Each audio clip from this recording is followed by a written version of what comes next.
这个日期备忘录我只是用了一串描述就制作出来了，不需要懂代码呀，不需要懂 Python，只要你会打字就能够制作属于自己的工具。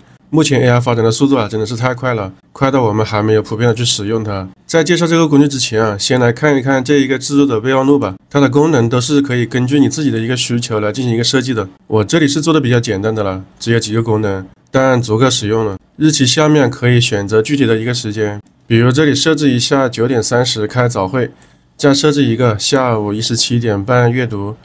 下面的标签也是可以根据自己的一个情况来进行设计的。点击保存，那明天的备忘录就设置好了。看起来是不是非常简单？日期的下面有一个绿色的小点，就说明你有设置过当天需要完成的一些事情。而下面也可以根据你的想法设计一个动态，这样就更加完善了。接下来这一个贪食蛇的游戏大家应该都知道吧？这个游戏我是玩了大半天了，刚开始的时候都是比较简单的。你可以根据自己的一些想法去添加一些角色，比如说可以增加敌对的一个数量也可以设置他们的一个速度的一个快慢。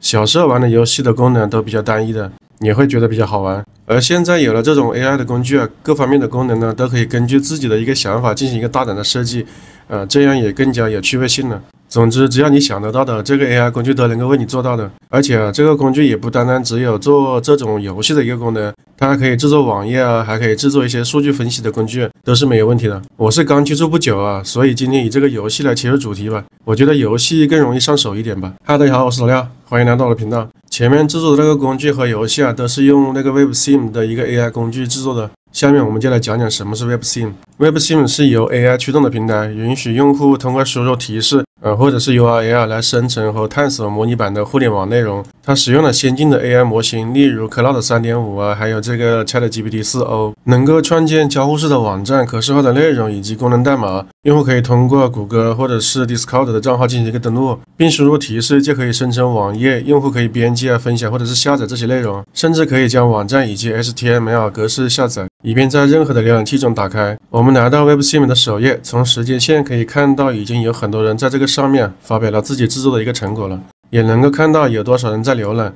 这些已经制作好了的是可以直接拿来用的。比如说我们看到这一个游戏，以前红白机里面这一个游戏是比较经典的，叫做什么打蜜蜂吧。我们来玩一下这个效果怎么样吧。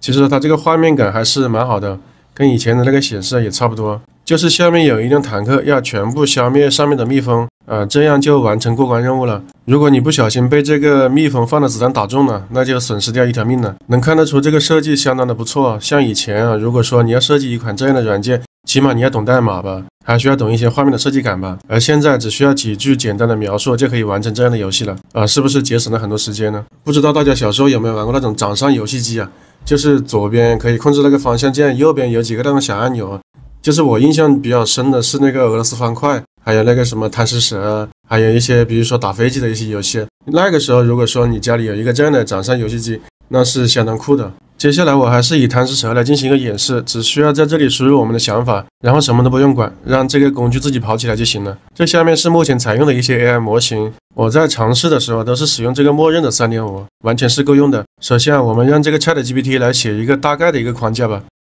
GPT 它是知道这个游戏的，而且它写代码的速度也是非常快的。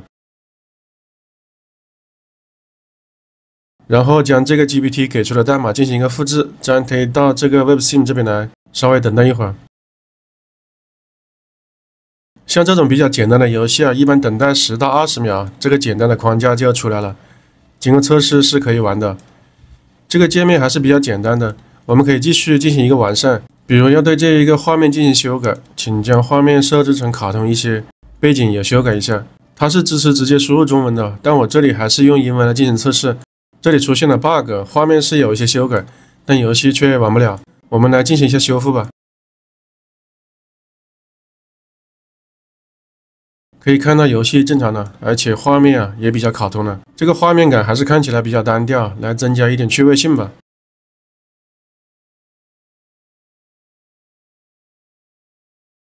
我们来增加一些方块，只需要在这个输入框输入一下，随即出现20个蓝色的方块。当贪食蛇吃掉一个方块，我们就增加一个单位，这样就能够看到这个方块已经增加了20个了，这样玩起来也没那么单调了。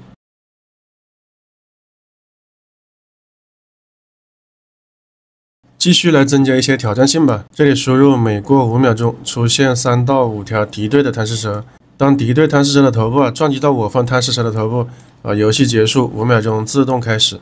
我们再来更新一下，这里稍微等了一会儿，看看有没有出现敌对的贪食蛇。运行完之后确实可以看到有敌对的贪食蛇出现了。在增加趣味性的同时，也增加不少的挑战性这样可玩性就更强了。我们再来完善一下，修改一下这个面板的尺寸。让贪食蛇更卡通一些，更符合现代人的审美。5秒钟出现10个闪烁的红色方块，吃掉1个红色的方块就增加3个的长度。这里我们来增加2个功能吧，让贪食蛇有这个吸收和穿透的一个功能，看看能否按我们的要求进行一个修改。这里再等待一会儿，可以看到这个面板的尺寸有所修改，变大了，画面更大了，这个蛇的样子也更卡通了，但吸收周边方块的功能还是没有的。我们继续来修复一下，吸收4个单位的蓝色方块。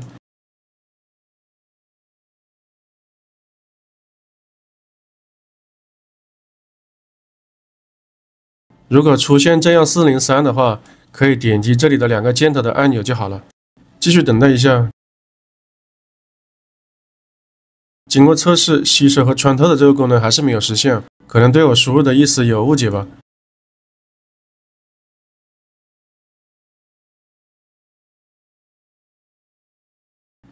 这里我重新整理了一下。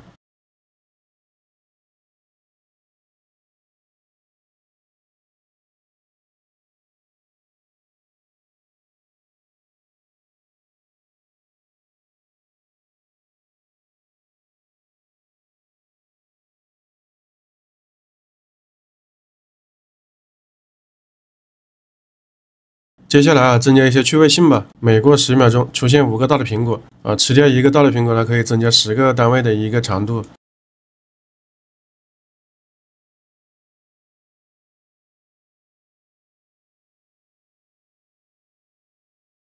这里看到大苹果是出现了，而且每吃掉1个大苹果，这个左上角的这个数据就显示增加了10个单位，这个是没有问题的。还有就是吸收和穿透的这个功能也添加进去了。好像撞到对方，游戏不会结束，还是有 bug 的，我们还需要继续进行修复。小伙伴们在操作的时候也可以记录其中修改的一些详细步骤，这样也可以知道自己通过了多少个步骤完善了这个游戏。而且这个 bug 的出现也是有一些随机性的，我们要不断的进行一个测试和完善。越是复杂的东西，越是要进行一个记录。就好比我们在做网站的时候网站是比较复杂的，不可能一步到位的，而且网站的功能也是更多的。我也只是用 Websync 制作了一些简单的网站首页，还是挺简单的，更复杂的功能还没有进行尝试。今天也只是用这个游戏来进行一个入门，这样大家也能趁现在这个免费的阶段来尝试一下这个 AI 工具。好了，接下来我们来让这个 Websync 制作一个简约的壁挂时钟看一看吧。这个就比较简单了，稍微等待一会儿。这个是画的啥呀？也太简单了吧！你看这个数字和边框都没有，就一个小框框。还是来完善一下吧，需要有边框，还需要有罗马数字。这个给出的就没有问题了，边框和数字都有了，但还是欠缺这个设计感这个的话就需要后期的慢慢去调整了，调整起来也是挺方便的，只要你在这个输入框输入你的想法就好了。接下来我们要怎么将自己的成果分享给好友呢？在这个右上角会有一个拷贝和下载的一个选项，可以将整个网页进行一个下载，然后分享出去，这样别人收到以后也可以进行一个加工和修改的。这个 AI 工具的出现让我想到了当年苹果手机出来的样子，大家有没有感同身受？它的一出现就重新定义了手机，只给你一个 Home 键，其他的按键都不需要了。像今天介绍的这个 Websync， 它的界面也是一样的，非常的简单，没有其他的选项，唯一要做的就是发挥你的想象，只要你能想到的，它都能够帮你完成。你说有了 AI 之后我们离开手机离开电脑还有多远呢？大家想象一下吧。